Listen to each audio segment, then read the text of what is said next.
Alhamdulillah wassalatu wassalam ala Rasulillah wa ala alihi wa sahbihi wa man wala wa ba'd. Setelah kita menunaikan salat Isya dan sunnah ba'diyah, semoga Allah menerima dan mengabulkan salat kita. Tadi sempat saya sebutkan bahwa insyaallah kita akan bacakan sebuah hadis yang begitu erat korelasinya atau begitu erat peristiwanya, kejadiannya dan begitu mirip dengan apa yang menimpa banyak kaum muslimin di berbagai negeri. Tetapi sudah saya katakan dan saya ulangi bahwa permasalahannya bukan berhenti sampai pada terjadi atau tidak terjadinya kemungkaran-kemungkaran tersebut. Permasalahannya adalah apa jalan keluarnya. Kalau seandainya kita sedang berdiskusi tentang sebuah rumah tangga yang sedang mengalami ketidakharmonisan atau keributan yang terancam akan pecah dan bercerainya dua insan, kita diperintahkan, dianjurkan dalam syariat untuk berpikir dengan tenang, tidak emosional, sama-sama berniat mencari solusi. Itu urusan rumah tangga. Yang apabila terjadi perpecahan, terjadi perceraian, yang menjadi korban adalah dua insan, suami dan istri, kemudian putra-putrinya. Membahayakan nasib putra-putrinya, mental daripada putra-putrinya, kesejahteraan putra-putrinya. Lalu bagaimana dengan permasalahan yang terkait dengan sebuah negeri, dengan sebuah negara, sebuah masyarakat dan rakyat yang begitu luas? Tentu kita harus lebih memikirkannya dengan pikiran yang sejuk dan tidak boleh berbicara ikut-ikutan berkomentar dalam perkara-perkara besar seperti ini kecuali memang orang-orang yang di bidangnya. Karena ketika banyak pihak yang ikut berbicara, ikut berkomentar,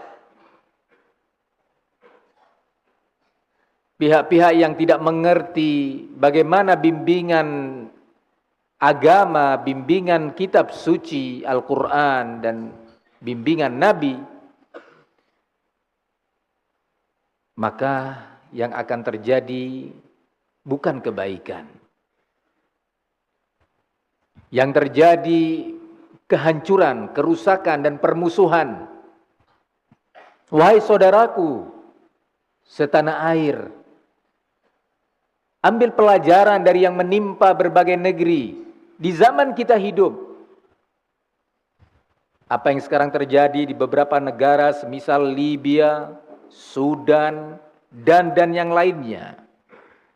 Perang saudara. Saling berebut. Saling menindas. Saling membunuh. Saling mengeluarkan kekuatannya, senjata-senjata berat, tank-tank yang dimiliki oleh masing-masing sesama rakyat atau sesama bangsa. Bagaimana akan sekolah, bagaimana akan berdagang, bagaimana akan melakukan aktivitas.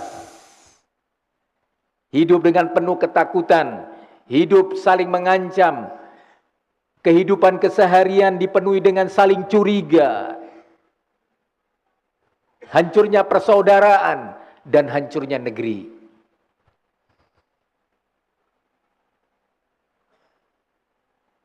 Semoga Allah jauhkan dari negeri kita musibah seperti itu. Tetapi kita semua bertanggung jawab. Semua kita hendaknya berpikir dengan jernih, tidak emosional, lepaskan dan jauhkan berbagai kepentingan-kepentingan yang sifatnya pribadi ataukah komunal. Tapi ayo kita junjung bersama kepentingan bersama negeri ini. Dalam kondisi seperti yang sekarang terjadi dan terjadi di banyak negara, tidak menutup kemungkinan akan adanya pihak-pihak yang punya kepentingan memanfaatkan keadaan. Yastaduna fil ma'il akir. Sengaja memancing atau mengail di air yang keruh. Suasana lagi keruh, suasana lagi tidak stabil, ada pihak-pihak yang senang dan sengaja terus membuat suasana semakin keruh. Maka kita sebagai bangsa Indonesia, sebagai umat yang beragama dengan agama Islam ini, hendaknya mengambil pelajaran. Tadi sempat saya katakan, bangsa ini telah mengalami pahit dan getirnya penjajahan lebih dari 3 abad. 350 tahun atau lebih kita dijajah, kita diadu domba melalui apa? Berbagai cara. Rata-rata melalui bidang ekonomi, dibangkitkan semangat kecemburuan, dibuka peluang ekonomi, peluang bisnis untuk satu pihak, ditutup untuk pihak yang lain. Terjadilah permusuhan. Di bidang kekuasaan, satu pihak diberi posisi, yang satu tidak. Kemudian saling berperang. Penjajah barat, penjajah yang kejam tersebut tertawa ria. Melihat kita bertarung, melihat kita satu bangsa berperang, bermusuhan, saling memukul, saling melempar, saling membakar, mereka tertawa. Jangan dikira bahwa penjajahan itu telah selesai dan para penjajah itu telah hengkang begitu saja tanpa ada rencana dan makar-makar. Tidak.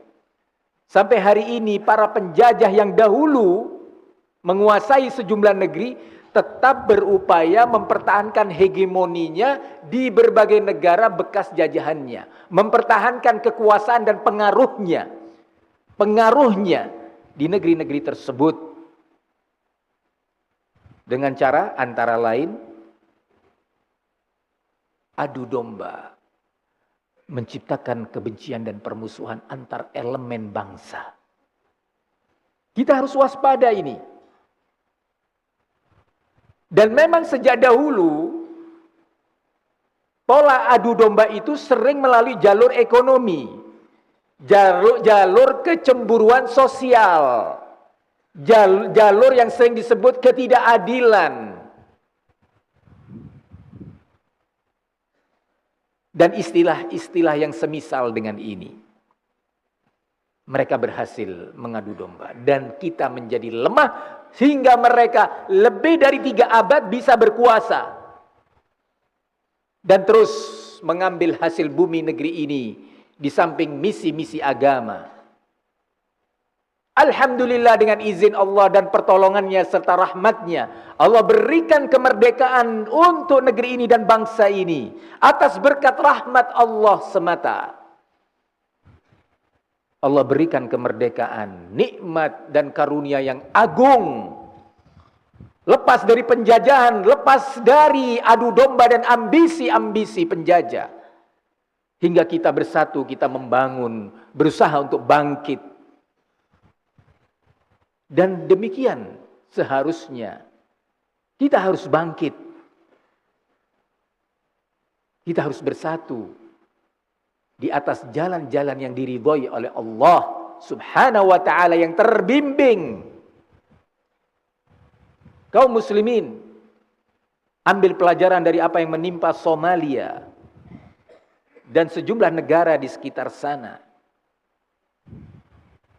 Ambil pelajaran. Sendi-sendi kehidupan berbangsa, sendi-sendi kehidupan bernegara, kekuatan bangsa dan negara kita menjadi lemah. Dan di saat seperti itu, di saat kita sudah lemah dan hilang wibawa, di saat kita saling bermusuhan dan mengarahkan kekuatan masing-masing terhadap saudaranya, di situ para musuh, pihak-pihak yang punya kepentingan terhadap negeri dan negara ini akan bermain. Kita harus sadar, kalau masalah ekonomi, masalah kepentingan-kepentingan masing-masing kita, ketahui, bukan hanya kita yang mengalami kesempitan ekonomi kalau disebut kesempitan ekonomi. Bukan hanya kita yang mengalami kemiskinan. Dahulu para nenek moyang kita, para pendahulu bangsa ini di masa-masa penjajahan, kemudian di masa perjuangan dan perlawanan, mereka miskin. Keumuman mereka di bawah garis rata-rata perekonomian yang mereka alami. Silahkan pelajari sejarah bangsa dan negeri ini. Begitu pula negeri-negeri lain, begitu pula orang-orang soleh dari kalangan para sahabat Nabi. Mereka bukan orang-orang yang berkecukupan. Di tengah kesolehan dan ketakwaan dan perjuangan mereka, mereka bukan orang-orang yang memiliki bisnis yang berhasil. Tetapi mereka hidup di bawah rata-rata. Tetapi memang mereka adalah orang-orang yang mencari akhirat. Tidak terlalu memperdulikan perkara-perkara duniawi. Diriwayatkan oleh Imam Bukhari dan juga Imam Muslim rahimahumullah dari sahabat Amr bin Auf Al-Ansari radhiyallahu anhu dalam kisah yang panjang. Di penghujung hadis Nabi mengatakan, hadis ini disampaikan oleh Nabi setelah umat Islam mengalami kemenangan demi kemenangan, keberhasilan demi keberhasilan, sehingga mendapatkan berbagai bentuk ghanimah, harta rampasan perang yang banyak. Di saat seperti itu, Nabi mengatakan, "Fa wallahi mal faqra akhsha 'alaikum. Innama akhsha 'alaikum an tubsata 'alaikumud dunya. Fatanafasuha kama tanafasuha. Fatuhlikukum kama ahlakathum." Demi Allah, wahai umatku, bukanlah kemiskinan yang aku khawatirkan menimpa kepada kalian. Perhatikan, bukan kemiskinan yang aku khawatirkan, aku takutkan menimpa kalian wahai umatku. Justru yang aku khawatirkan apabila Allah bukakan untuk kalian pintu-pintu kekayaan duniawi. Sehingga di situ kalian akan berebut, saling menjegal, saling menyikut, saling berambisi. Sebagaimana umat sebelum kalian juga saling berebut, saling berambisi di antar sesama mereka. Fatuhlikakum, dan akhirnya pintu-pintu dunia dan pintu kekayaan yang telah dibukakan untuk kalian itu membinasakan dan menghancurkan kalian sebagaimana telah menghancurkan umat-umat sebelum kalian. Ya, hancur, saling membunuh, saling menjarah, saling membakar, saling menyerang, saling menghunuskan pedang. Gara-gara dunia akhirnya lemah dan pihak ketiga tertawa ria, bergembira dan siap mencabik-cabik, memangsa. Kaum muslimin, sebelum saya lanjutkan tentang hal ini, penting kita kembali kepada sebuah hadis yang diriwayatkan oleh Imam Muslim dari sahabat Hudzaifah Ibnul Yaman radhiyallahu anhu. Beliau sallallahu alaihi wasallam mengatakan, yakunu ba'di a'immatun la yahtaduna bihudaya wa la yastannuna bi sunnati. Sungguh sepeninggalku nanti akan bermunculan penguasa atau pemimpin-pemimpin yang tidak mengikuti petunjukku, tidak mau mengikuti petunjuk Nabi. Petunjuk Nabi dinomor duakan, mengambil dan mengadopsi petunjuk dan cara-cara sistem-sistem selain dari baginda Rasulullah sallallahu alaihi wasallam. Wala yastannuna bi sunnati, dan tidak pula para pemimpin atau penguasa itu berjalan di atas sunnahku dalam mengurus negaranya, dalam memimpin rakyatnya. Berarti kemungkaran itu terjadi. Kemaksiatan itu ada, fakta.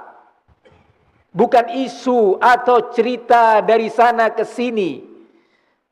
Bukan sekedar isu cerita nenek-nenek di kampung-kampung. Tetapi adalah fakta. Dan perkaranya besar. Bukan perkara kecil. Bukan kemungkaran yang bisa dianggap remeh. Menomorduakan bimbingan dan petuah serta aturan Rasulullah sallallahu alaihi wasallam yang pada hakikatnya itu adalah wahyu dari Allah Subhanahu wa taala. Wa sayaqumu fihim rijalun qulubuhum qulubus syayatin fi juthmani insin, dan akan bermunculan di tengah mereka orang-orang dan para tokoh. Perhatikan apa kata Nabi? Yang kalbu mereka, hati mereka adalah hati syaitan yang berada di tubuh manusia. Pada hakikatnya manusia, tetapi hatinya jahat, kejam, seperti hati syaitan. Semoga Allah melindungi kita semua, melindungi saudara-saudara kita seiman dan seislam di negeri Indonesia yang kita cintai ini. Kaum muslimin mendengar berita dan informasi dari Nabi yang itu adalah wahyu, bukan ramalan. Nabi bukan tukang ramal. Nabi tidak mengira-ngira dan memprediksi. Nabi menerima wahyu, kabar dari Sang Pencipta yang Maha mengetahui segala sesuatu yang telah terjadi, yang sedang terjadi, dan yang akan terjadi. Dialah Allah alimul ghaibi wasyahada, yang mengetahui perkara-perkara yang gaib maupun yang tampak. Bikulli syai'in alim. Dia Allah Maha mengetahui atas segala sesuatu, termasuk apa yang akan kita lakukan besok. Allah Maha tahu siapa di antara kita yang berniat baik dan niat tulus besok akan melakukan kebaikan, dan siapa di antara kita yang sebaliknya berniat tidak baik, berniat jahat terhadap manusia. Mengabarkan kepada Rasulnya yang dicintainya bahwa ini akan terjadi. Mendengar ini, para sahabat diwakili oleh Hudzaifah ibnul Yaman. Qultu kaifa asna' ya Rasulullah. Lalu apa yang akan aku lakukan menghadapi penguasa-penguasa yang seperti kau beritakan itu kondisinya? Sikap apa dan langkah apa, solusi apa yang akan aku lakukan menghadapi penguasa-penguasa yang kejam, bengis, tidak adil, jahat? In adraktu dzalik, jika ternyata aku menemui kondisi dan keadaan tersebut. Hudzaifah dan para sahabat tidak mereka-reka mencari-cari solusi dari logikanya. Apalagi mau cari solusi dari bangsa Romawi, Persia, dan yang lainnya. Tidak. Bertanya kepada Rasulullah sallallahu alaihi wasallam, meminta bimbingan wahyu. Maka Rasulullah menjawab, tasma' wa tuti'u lil amir. Tetap engkau mendengar dan taat Sami'na wa ata'na kepada pemimpin, kepada pemerintah. Perhatikan, ini yang saya sampaikan bukan logika manusia. Ini yang saya sampaikan bukan hasil diskusi manusia, tetapi ini adalah wahyu dari Allah kepada nabinya yang disampaikan kepada umat yang beliau cintai dan beliau sayangi ini.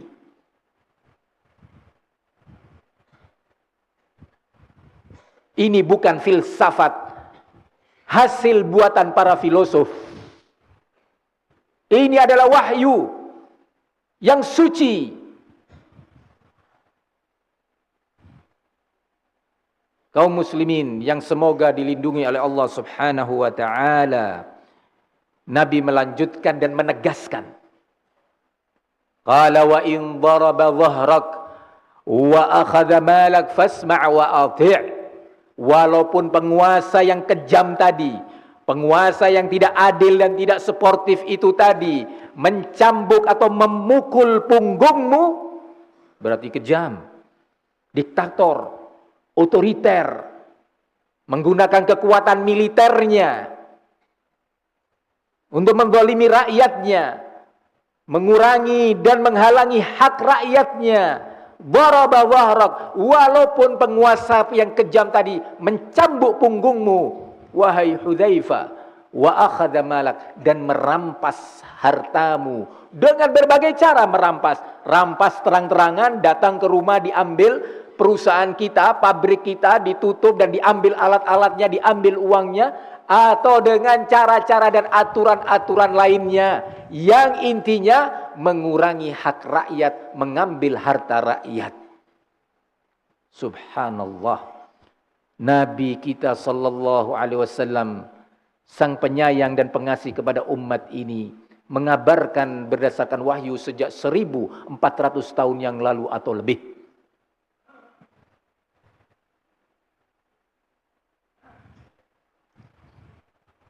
Kemudian beliau memberi bimbingan yang sejuk, bimbingan yang akan memberikan kekuatan dan kekokohan bagi sebuah negeri menjadi berwibawa, tidak mudah diadu domba. Sebuah bimbingan yang penuh kasih sayang yang akan menutup celah-celah permusuhan, celah-celah kezaliman yang tak terkendali.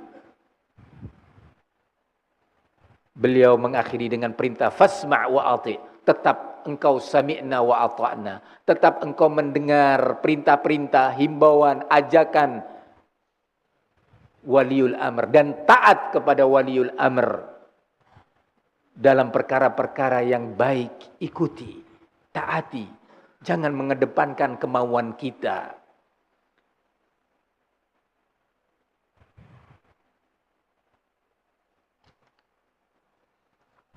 Kemudian kaum muslimin yang semoga dilindungi Allah Subhanahu wa taala,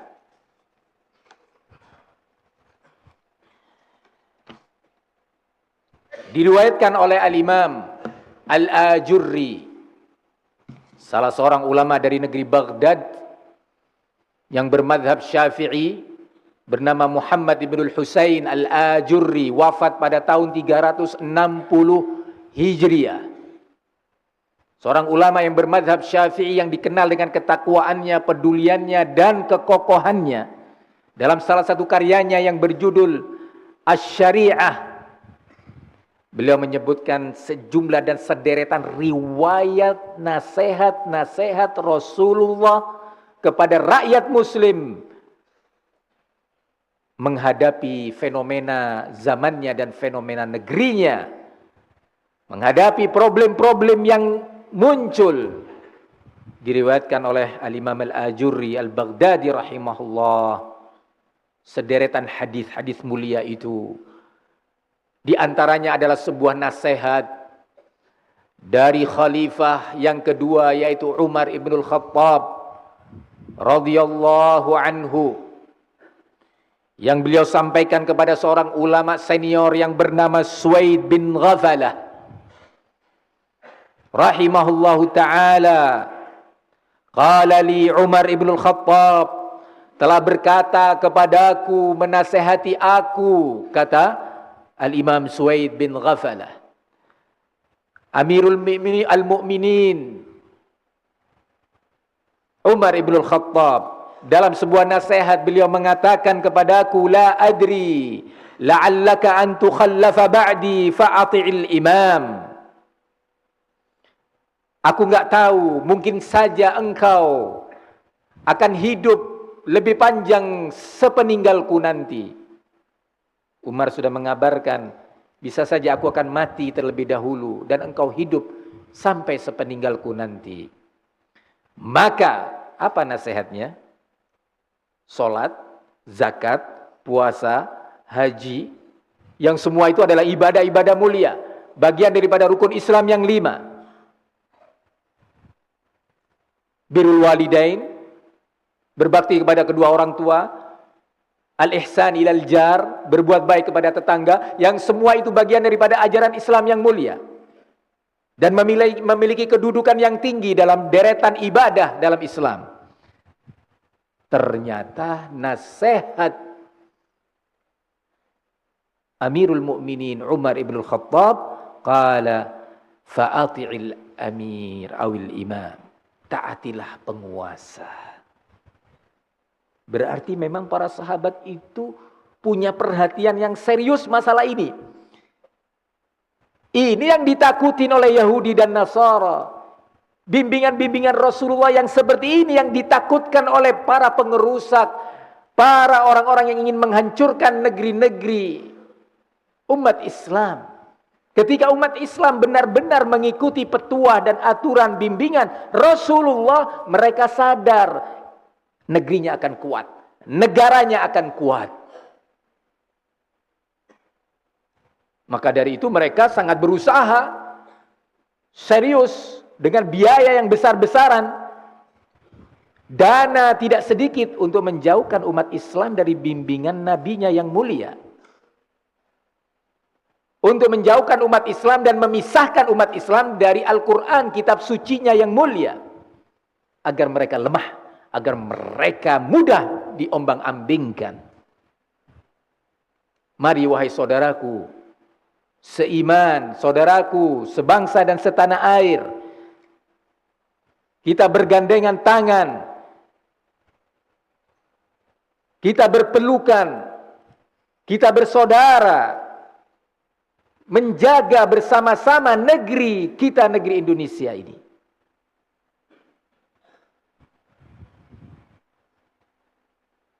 Perhatikan bimbingan Umar ibn al-Khattab. Beliau melanjutkan, wa in ummira alaika abdun habasyun mujadda, walaupun dijadikan penguasa kalian seorang budak yang hitam, artinya walaupun pemimpinmu itu tidak memenuhi syarat secara aturan sebenarnya, tetapi tetap karena dia pemimpin wajib ditaati.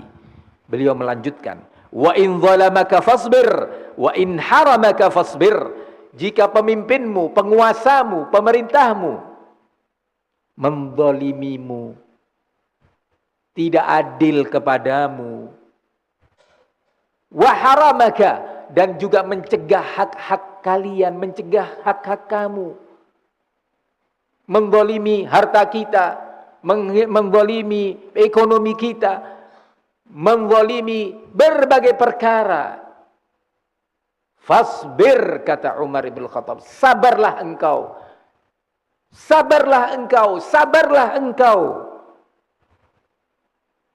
Kemudian dilanjutkan nasihat itu, wa in da'aka ila amrin yanqusuka fi dunyaka faqul sam'an wa ta'atan dami duna dini.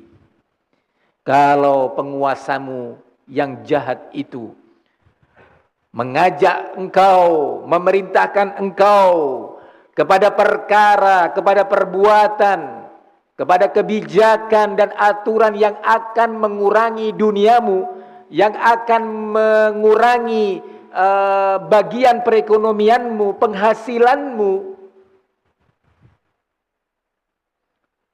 maka jawablah sam'an wa ta'atan, kami tetap mendengar dan kami taat kepadamu wahai pemimpinku. Karena urusannya dunia, urusannya ekonomi. Nasihat orang yang telah dijamin oleh Allah sebagai penduduk surga, Umar ibn Khattab. Nasihat seorang yang telah Allah siapkan berbagai kenikmatan di jannahnya, yang peduli terhadap umat ini dengan jujur, peduli terhadap umat ini dengan setia dan ikhlas, nggak punya kepentingan. Maka jawablah sam'an wa ta'atan. Kami mendengar perintahmu wahai pemimpinku dan kami mentaatinya. Dami duna dini. Darah dan nyawaku ini aku pertaruhkan untuk agamaku. Karena agamaku melalui Al-Quran dan melalui nabinya memerintahkan kepadaku untuk taat kepada penguasa. Kalau itu sekedar urusan dunia, maka aku siap untuk semua itu. Jiwa ragaku untuk menjalankan agama. Jiwa ragaku untuk menjalankan aturan-aturan agama. Demikian bimbingan para pendahulu. Sehingga mereka kokoh. Sehingga mereka pada saat itu Islam sampai menguasai barat dan timur. Islam, Allah beri kekuatan dan kewibawaan, bukan karena murni kekuatan ekonominya, bukan karena murni kekuatan persenjataannya. Ya, penting kekuatan persenjataan. Naam, memang benar, ekonomi pun penting untuk dikuatkan. Tetapi kekuatan terbesar adalah ibadah. Kekuatan terbesar adalah ketaatan kepada Allah. Kekuatan terbesar menjauhi kemaksiatan dan kemungkaran. Itu kekuatan terbesar. Kaum muslimin yang semoga dilindungi oleh Allah Subhanahu wa taala. Pemerintah kita pun melalui Bapak Presiden dalam beberapa hari ini menyampaikan, bagi kalian yang ingin menyampaikan aspirasi, silahkan. Sampaikan aspirasi itu dengan baik dan damai. Kami mendengar dan mencatatnya dan kami akan melakukan perubahan-perubahan. Demikian kurang lebih pernyataan Bapak Presiden kita yang semoga Allah lindungin beliau. Allah beri kekuatan iman dan ketakwaan dalam menjalankan pemerintahannya. Semoga Allah berikan kepada pemerintah kita pendamping-pendamping orang-orang yang soleh, yang taat kepada Allah, orang-orang yang cinta kepada rakyat dan kepada kaum muslimin. Kaum muslimin yang semoga dilindungi oleh Allah, menyampaikan aspirasi kepada pemerintah. Tadi telah kita sebutkan sebagian bimbingan Rasulullah.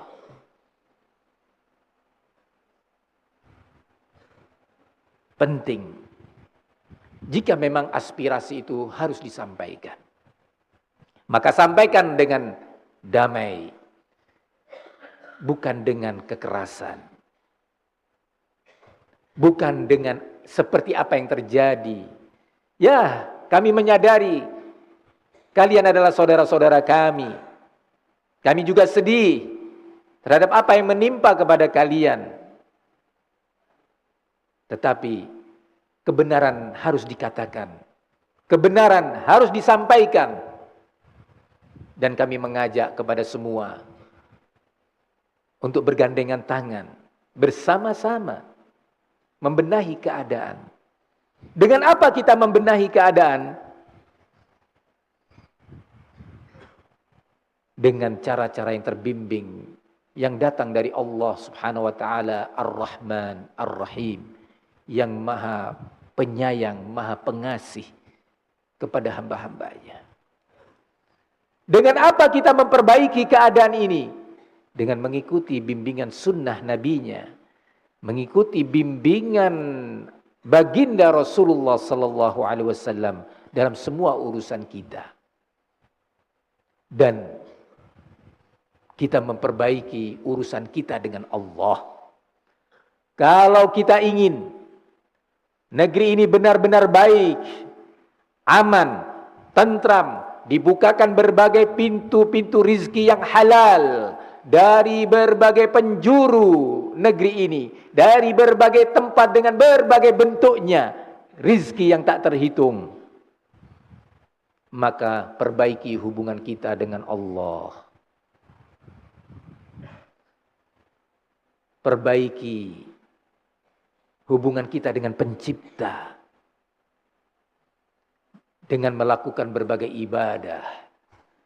Mari kita penuhi masjid-masjid dengan berdoa kepada Allah Subhanahu wa taala.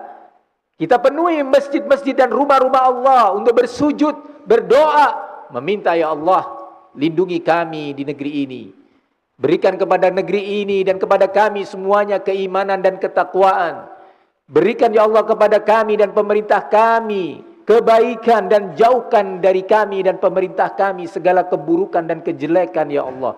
Berdoa kepada Allah di masjid-masjid, di rumah-rumah, di waktu-waktu yang mustajabah, dan tinggalkan kemaksiatan. Tinggalkan segala pelanggaran, kemungkaran, baik yang dilakukan secara sembunyi-sembunyi, tertutup, maupun kemungkaran dan kemaksiatan yang dilakukan secara terbuka.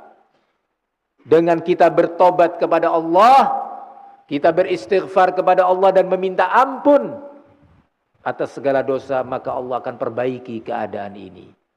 Tapi selama kita tidak mendekatkan diri kepada Allah, masjid-masjid banyak yang kosong atau hanya diisi oleh segelintir, tidak akan menolong kita. Dan kita akan terus bermusuhan antar sesama kita. Ya, kita jangan egois, kita pikirkan anak cucu kita. Tidakkah Anda sayang kepada putra dan putri Anda? Ketika negeri ini ternyata elemen-elemennya dan anak bangsa ini saling berperang, mungkin kita meninggal dunia besok, kita mati besok lusa, atau sepekan dan sebulan lagi. Anak-anak kita, putra-putra dan putri-putri kita harus menerima getah kesalahan kita. Mereka harus menerima pahitnya sikap terburu-buru, sikap emosional ayah-ayah mereka. Mereka akan menangis. Mereka akan menangis akibat kesalahan kita. Kita jangan hanya memikirkan di saat kita hidup beberapa waktu yang cepat dan singkat ini. Pikirkan anak-anak kita. Bagaimana mereka bersekolah, bagaimana mereka belajar, bagaimana mereka berkawan, bagaimana mereka beribadah, bagaimana mereka hidup bersosial dan bernegara. Apakah kita siap sebagai orang tua mewariskan penjajahan untuk anak-anak kita? Pasti semua menjawab tidak. Pasti semua mengatakan kami tidak senang itu. Kami tidak ingin mewariskan keburukan untuk putra-putri kami. Kami tidak ingin mewariskan penjajah-penjajah kembali menguasai negeri ini atau ekonomi ini atau pertahanan dan politik negeri ini. Tapi tanpa sadar atau jangan sampai tanpa kita sadari, itu terjadi dari kita. Kaum muslimin yang semoga dilindungi oleh Allah Subhanahu wa taala dan Allah persatukan kita di atas iman dan di atas taqwa. Allah Subhanahu wa taala dalam salah satu firman-Nya mengatakan, wa kadzalika nuwalli ba'dadh dhalimina ba'dhan bima kanu yaksibun. Ayat ini bersifat umum, yang maknanya, dan demikianlah kami jadikan sebagian orang-orang zalim, orang-orang jahat, sebagai penguasa, sebagai pemimpin terhadap orang-orang zalim, orang-orang jahat yang lainnya. Disebabkan dosa-dosa dan kemaksiatan yang mereka lakukan. Jadi kalau kita mengatakan pemimpin kita jahat, pemimpin kita tidak adil, pemimpin kita begini dan begitu, itu semua adalah akibat dosa dan kesalahan kita. Sesuai dengan kondisi kita. Hal ini dipertegas oleh Nabi sallallahu alaihi wasallam dalam sabdanya, "Kaifa takunu yuwalla alaikum sesuai dengan kondisi dan keadaan kalian. Allah berikan pemimpin dan penguasa yang cocok, yang sesuai dengan kalian. Berarti kita jangan melihat orang lain. Kita jangan mengarahkan telunjuk kita kepada orang lain. Kita arahkan telunjuk itu kepada kita. Wahai muslimin dan anak-anak muslimin. Wahai putra-putra bangsa ini. Wahai anak-anak Indonesia. Wahai pemuda-pemuda Indonesia. Wahai orang-orang yang peduli terhadap kebaikan dan keamanan dan stabilitas Indonesia. Ayo kita kembali kepada Allah. Kita bertobat, kita meminta ampun, kita beribadah kepada Allah. Ayo kita bersama-sama memenuhi masjid-masjid Allah di muka bumi ini.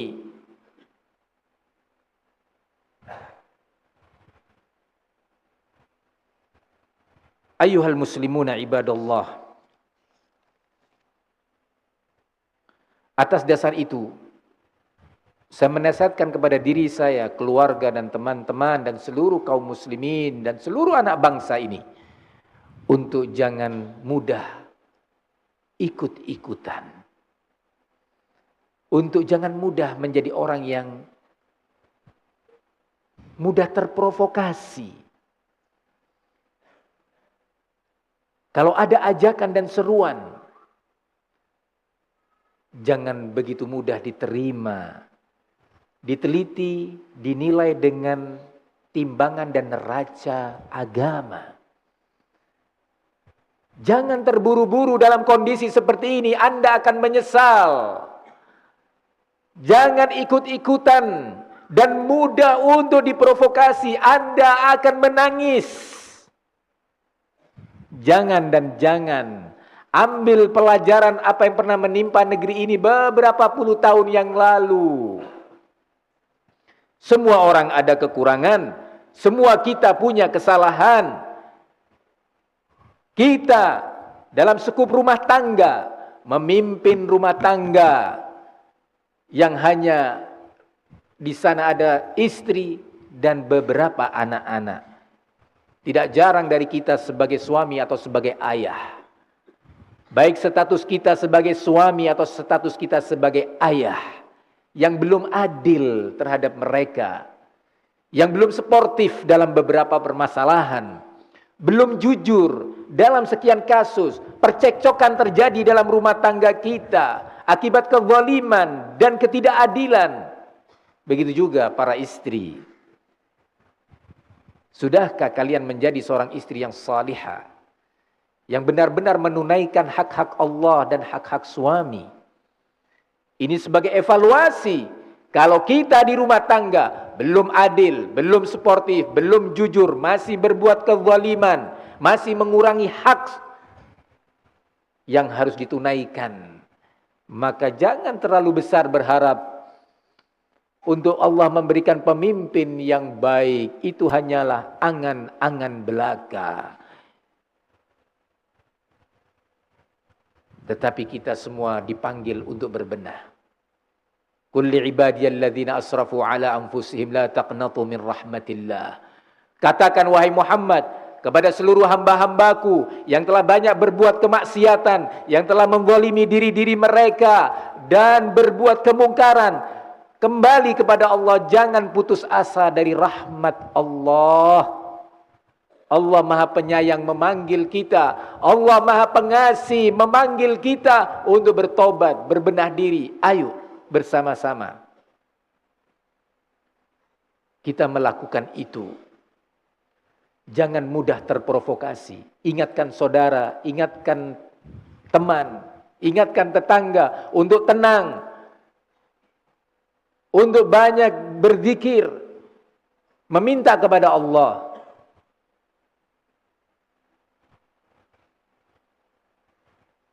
Demikian beberapa perkara yang saya rasa penting untuk disampaikan. Menutup majelis ini, saya mengajak semuanya untuk banyak memanfaatkan waktu berdoa kepada Allah, memohon kebaikan untuk kita umat Islam, untuk bangsa ini, memohonkan kebaikan dan kesolehan serta pertolongan dan perlindungan untuk semua bangsa Islam atau umat Islam dan untuk pemerintah negeri ini. Kita memohon, ya Allah, lindungi umat Islam. Ya Allah, berikan hidayah kepada kami semuanya. Berikan pertolongan-Mu kepada pemerintah kami. Berikan hidayah-Mu kepada pemerintah kami dan kami semuanya untuk menjadi hamba-hamba-Mu yang saleh, yang taat kepadamu, yang dengan itu Kau jadikan negeri ini, Kau jadikan kehidupan kami di negeri ini kehidupan yang aman dan tentram. Lindungi kami dari segala kejahatan. Lindungi pemerintah kami dari segala keburukan dan niat-niat buruk. Sesungguhnya Engkau Maha menjawab dan mengabulkan doa. Engkau Maha mendengar jeritan hamba-hambamu dan tangisan mereka. Demikian kita lakukan di rumah-rumah kita, di masjid-masjid kita. Kita akhiri majelis ini. Semoga Allah jadikan apa yang kita dengarkan ini sebagai ilmu yang bermanfaat. Amin. Allahumma amin. Wa sallallahu wa sallam wa barak ala nabiyina Muhammad wa ala alihi wa sahbihi wa sallam. Walhamdulillahi rabbil alamin. Alhamdulillah wassalatu wassalam ala Rasulillah wa ala alihi wa sahbihi wa man wala wa ba'd. Setelah kita menunaikan salat Isya dan sunnah ba'diyah,